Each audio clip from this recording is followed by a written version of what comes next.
디도서 2장 1에서 15절 말씀입니다. 2장.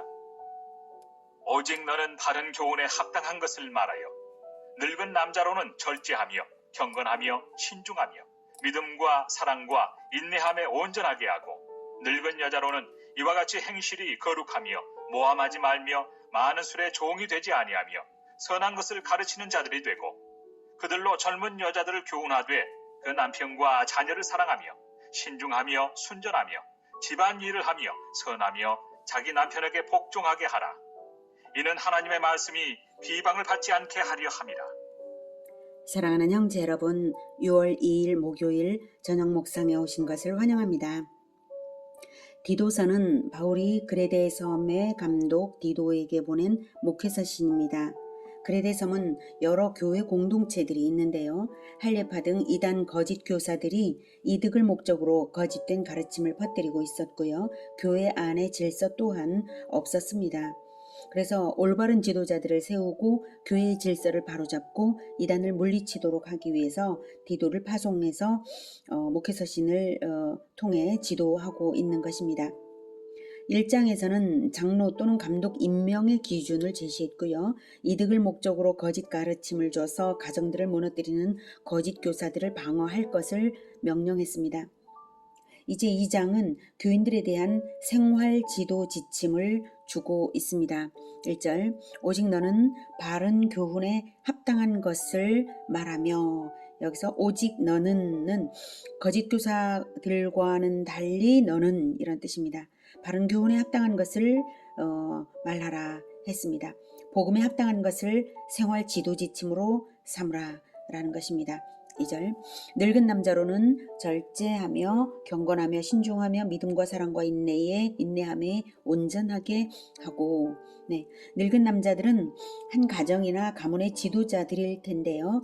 그런 사람들은 젊은 남자들처럼 하지 않는 절제, 경건, 신중함이 있어야 가정이나 가문을 안정시킬 수가 있습니다. 가정교회 시스템이었던 그 당시에는 늙은 남자들의 생활 태도가 한 가문 또는 한 교회를 좌우하는 위치이므로 더욱 중요하죠. 그래서 초대교회의 3대 덕목인 믿음, 사랑, 인내에 더욱 온전하도록 늙은 남자들을 지도해야 합니다. 3절, 늙은 여자로는 이와 같이 행실이 거룩하며 모함하지 말며 많은 술의 종이 되지 아니하며 선한 것을 가르치는 자들이 되고, 늙은 여자로는 이와 같이 라는 말은, 이와 같이는 늙은 남자들에게 준 권면이 동일하게 여자들에게도 똑같이 마찬가지로 적용된다는 말입니다. 그리고 여자의 특성에 따라 주의해야 할 것을 더 지도합니다. 모함하지 말며 많은 술의 종이 되지 아니하며, 수다를 즐기는 여자들의 특성상 남의 비방거리를 말하기가 쉬운데요. 그러다 보면 모함이 될 수 있으므로 그러지 못하게 하는 것이고요. 특히 술자리를 좋아하면 그런 일이 더욱 벌어질 수가 있습니다. 남자는 물론이지만 여자들도 술을 즐기지 말아야 하는 것은 그것을 즐기는 태도는 반드시 마음을 방자하게 하기 때문입니다. 선한 것을 가르치는 자들이 되고, 4절에 그들로 젊은 여자들을 교훈하되, 늙은 여자들은 가르치는 역할을 해야 합니다. 늙은 남자들도 물론이지만 여자들이 주로 어린 자녀들을 끼고 살았고 생활 지도 면에서는 여자들이 섬세하게 밀착 동행하며 잘 가르칠 수 있기 때문이죠. 또한 자기의 경험과 배움을 바탕으로 젊은 여자들을 가르침으로써 자녀 교육을 잘하고 가정을 잘 섬기도록 할 수 있기 때문입니다. 생활 지도는 여자들이 맡는 것이 자연스럽고 바람직한 것입니다. 그래서 선한 것을 가르치는 자들이 되라 라고 했습니다. 젊은 여자들을 가르치게 하는 것은 또한 젊은 남자 교역자가 직접 하기보다는 늙은 여자들을 가르쳐서 그들로 하여금 딸과 며느리들을 가르치게 하는 것이 교육 효과가 배가 되기도 하고 불필요한 오해를 배제하는 점에서도 좋기 때문이죠. 4, 5절, 그들로 젊은 여자들을 교훈하되 그 남편과 자녀를 사랑하며 신중하며 순전하며 집안일을 하며 선하며 자기 남편에게 복종하게 하라. 이는 하나님의 말씀이 비방을 받지 않게 하려 함이라. 가정을 가진 젊은 여자들의 최우선적인 사명은 남편과 자녀를 사랑하는 것입니다. 그리고 4가지 덕목, 신중, 순전하며 집안일을 하며 선하게 하라고 가르친 후에 다시 자기 남편에게 복종하도록 다시 명합니다. 남편 사랑은 남편에 대한 복종을 약화하는 것이 되어서는 안 되고요. 남편에게 복종되며 사랑해야 합니다. 이 가르침이 혹시 남녀 차별이라고 여겨지십니까? 성경이 가르치는 진리는 창조의 진리상 남녀 간의 구별이 있는 것이 진리입니다. 천지 만물을 창조하실 때에 많은 종과 생물들을 각 종마다 다수로 창조하셨지만 오직 인간만큼은 특이하게도 단 한 명의 남자만 창조하신 것을 우리가 깊이 생각해야 합니다. 오직 인간만 말이죠. 오직 인간만 단 한 명의 남자로부터 인류가 출생하게 하신 것입니다. 하와도 처음부터 창조된 것이 아니고 아담의 갈비뼈로 아담 안에 속해 있었지 않습니까? 그래서 아담에게서 나왔죠. 아담에게서 나온 하와가 아담과 연합해서 인류를 출산한 것입니다. 그러므로 창조의 진리상 남녀의 능력 우위와 무관하게 창조의 진리상 남자가 근본입니다. 그래서 가정의 질서는 한 남자의 결정력을 기본으로 해서 갖추어지는 것이지 그 반대가 아닙니다. 일반적으로 그렇고요. 원리상 그렇습니다. 그렇다고 남편의 권위주의가 옳다는 것은 아니고요. 다만 원리상 그렇다는 것이고 남편들은 예수 그리스도께서 교회를 위하여 자기를 주신 것과 같이 생명을 바쳐 아내를 사랑해야 합니다. 아내는 교회가 그리스도를 섬기듯 남편을 섬기는 것이고요. 이는 하나님의 말씀이 비방을 받지 않게 하려 함이라. 네, 이것은 4절부터 열거한 모든 가르침의 이유가 이 4절부터 5절까지의 이유가 바로 하나님의 말씀에 대해 공격하지 못하도록, 즉 진리 수호를 위해서 교인들의 생활 지도가 바르게 되어야 한다는 말입니다. 교인들이 바르지 못하면 그것을 비난하며 기독교의 가르침이 틀렸다고 하지 않겠습니까? 우리가 하나님의 영광과 진리 수호를 위해서 우리 각 사람의 생활을 바르게 해야 하는 것입니다. 6절. 너는 이와 같이 젊은 남자들을 신중하도록 권면하되 범사에 네 자신이 선한 일에 본을 보이며 교훈에 부패하지 아니함과 단정함과 책망할 것이 없는 바른 말을 하게 하라. 이는 대적하는 자로 하여금 부끄러워 우리를 악하다 할 것이 없게 하려 함이라. 네. 모든 사람들에게 신중함이 필요하지만 특히 젊은 남자들은 격정과 욕망과 야망이 하나님의 비전으로 승화되거나 아니면 절제되어야 하기 때문에 신중을 권했습니다. 여기서 신중하도록이란 말은 근신하도록 하라는 의미입니다.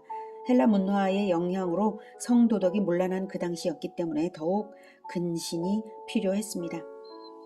디도 자신이 젊은 남자로서 본을 보이며 가르치는 것이 중요하고요. 교훈에 부패하지 아니하며 라는 말은 교훈을 베푸는 동기와 교훈의 내용이 부패해서는 안 된다는 것입니다. 그 당시 이단들은 이미 부패했죠. 단정함은 하나님께서 늘 지켜보고 계신다는 신전의식을 가진 자의 단정한 태도를 말합니다. 책망할 것이 없는 바른 말은 1차적으로는 복음의 진리를 바르게 말하라는 것이고요. 또한 복음을 증거하는 자의 언어가 건전한 언어여야 함을 말합니다.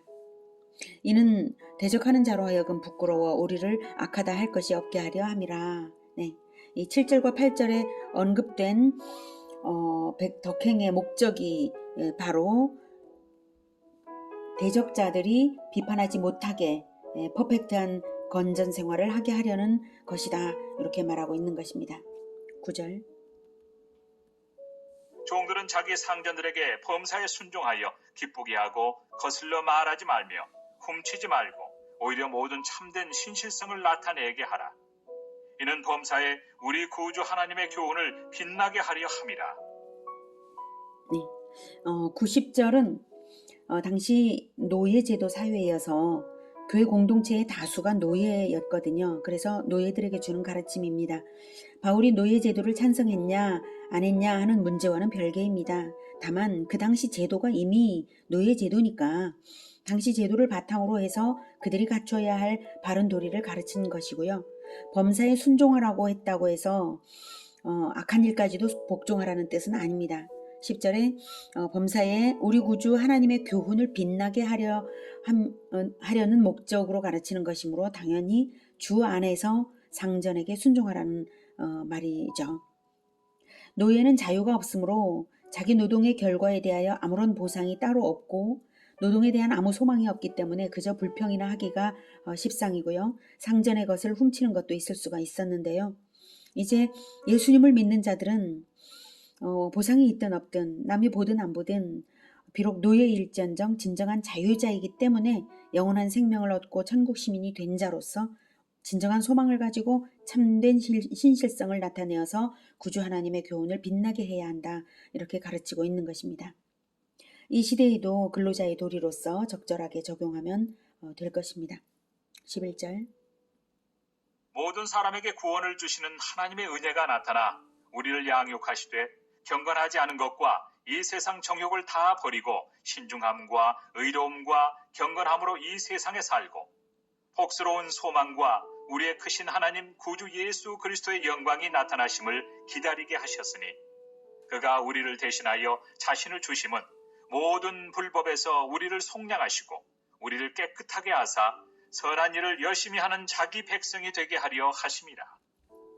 네, 10절까지는 성도의 생활 지도 지침들이었고요. 이제 이 11절부터는 성도가 왜 지금까지의 가르침대로 생활해야 하는지 동기와 목적을 주는 것입니다.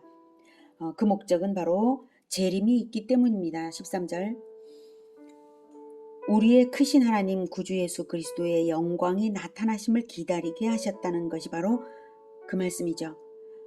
재림주로 예수님이 오실 때는 심판주로 오십니다. 그러니 12절 경건하지 않은 것과 이 세상 정욕을 다 버리고 신중함과 의로움과 경건함으로 이 세상에 살 수밖에 없는 것입니다. 심판을 당할까봐 두려워서가 아니라 심판에서 건짐받았으므로 구원받은 자들의 위상에 맞게 그 구원이 증거되는 삶을 살라는 것입니다. 이것이 바로 11절 모든 사람에게 구원을 주시는 하나님의 은혜로 된 것이니 은혜를 갚아드리는 것은 삶을 드리는 것이고 또한 성화된 삶으로 구원받은 자의 증거, 즉 은혜를 아는 자의 증거가 되는 것입니다. 성화된 삶으로서 구원이 증명되고 은혜를 아는 자로서 증명되는 것입니다. 하나님이 구원을 베푸신 방법은 14절이죠. 그리스도가 우리를 대신하여 자신을 주셔서 모든 불법에서 우리를 속량하시고 우리를 깨끗하게 하사 우리를 구원하신 것입니다. 이 놀라운 구원의 목적은 바로 선한 일을 열심히 하는 자기 백성이 되게 하려고 자기 자신을 내어주셔서 구원하신 것입니다. 그것이 목적입니다. 선한 일을 열심히 하는 자기 백성이 되게 하려고. 그러니 우리가 선한 일을 열심히 하는 그리스도의 백성이 되어야죠. 그러니 지금까지의 가르침대로 구원의 목적을 이루어 드려야 마땅하다라고 하는 것입니다. 15절 너는 이것을 말하고 권면하며 모든 권위로 책망하여 누구에게서든지 업신여김을 받지 말라. 네, 가르치는 자는 마땅히 가르칠 것을 가르쳐야 업신여김을 받지 않는 것입니다. 나이가 많든 적든 가르치는 자로 사명을 받았으니 마땅히 권면할 것을 권면하고 책망할 것이 있으면 당당하게 모든 권위로 책망하여서 누구에게서든지 존경을 받아야 하는 것입니다. 이때 모든 권위는 세속적인 권위가 아니라 하나님께로부터 부여받은 신적 권위입니다. 예수 제자가 부여받은 말씀 선포권과 치리권은 하나님께로부터 온 것입니다. 마태복음 4장 4절에서는 사람이 떡으로만 살 것이 아니요 하나님의 입으로부터 나오는 모든 말씀으로 살 것이라 라고 하나님의 말씀을 전하는 자들이 바로 하나님의 입 역할을 하는 자들인 것을 알게 하셨습니다. 하나님의 모든 말씀, 즉 성경 전체를 가르치는 예수 제자들은 하나님의 입 역할을 함으로 신적 권위가 저절로 주어진 것입니다. 예수님은 또한 예수 제자의 권세가 예수님의 권세와 같음을 마태복음 10장 40에서 42절에서 이렇게 말씀하셨습니다. 너희를 영접하는 자는 나를 영접하는 것이요 나를 영접하는 자는 나를 보내신 이를 영접하는 것이니라. 선지자의 이름으로 선지자를 영접하는 자는 선지자의 상을 받을 것이요 의인의 이름으로 의인을 영접하는 자는 의인의 상을 받을 것이요 또 누구든지 제자의 이름으로 이 작은 자 중 하나에게 냉수 한 그릇이라도 주는 자는 내가 진실로 너희에게 이르노니 그 사람이 결단코 상을 잃지 아니하리라 하시니라. 선지자의 이름으로 선지자를 영접하는 자는 선지자의 상을 받는다고 했는데 42절에서는 제자의 이름으로 실천한다면 내가 상을 주겠다. 예수님께서 상을 주겠다고 합니다. 제자의 이름으로 상을 받는 것이 아니라 예수님께서 상을 주시겠다고 보장하시는 것입니다. 즉 제자가 말하는 그 말씀이 바로 내가 하는 말을 제자가 하는 것이다. 이 말씀을 하시는 것이죠. 네. 예수 제자 영접이 예수 영접이고 예수 영접이 하나님 영접이고 그리고 말씀 영접이고 그들이 상을 받는다라고 하신 것입니다. 예수 제자 영접은 예수 영접 그리고 하나님 영접 그리고 말씀 영접입니다. 말씀을 통해서 우리가 예수님을 영접하고 하나님을 영접하는 것입니다. 그리고 그 말씀은 예수 제자가 전합니다. 그러므로 예수 제자의 가르침을 올바로 받는 자들에게 예수님께서 상을 주신다고 하셨습니다. 그래서 말씀 영접이 바로 그것입니다. 예수 제자는 가르침으로써 예수님의 권세를 입는 것입니다. 가르침과 배움으로써 또한 배운 대로 실천함으로써 하나님의 은혜에 보답하고 재림 때에 상을 받는 예수 제자들이 다 되시기를 기원합니다. 기도하겠습니다. 하나님, 가르침에 예수님의 권세를 주셨고 모든 민족을 제자화하고 예수님께서 가르치신 모든 것을 가르치는 그 자들과 예수님께서 하늘과 땅의 모든 권세로서 함께 하신다고 약속하여 주시니 감사합니다. 우리가 이 성경의 모든 것을 가르치겠습니다. 모든 성경을 예수님의 말씀을 찾아내어서 모든 성경에 깃들어 있는 바로 그 예수님을 찾아내어서 제자들에게 가르치겠습니다. 주님, 성경을 깨닫게 해 주시고 성경을 통해서 예수님을 늘 만나게 해 주시고 우리가 성경을 가르칠 때마다 예수님이 전파되게 하여 주시옵소서. 그리고 이 말씀을 실천하는 그 계보가 예수님 다시 오시는 날까지 끝까지 이어져서 영광의 상이 되고 하나님께 영광 올려드릴 수 있게 주님 도와주시옵소서. 예수님의 이름으로 기도드립니다. 아멘. 이어지는 시간은 개인 기도 시간입니다.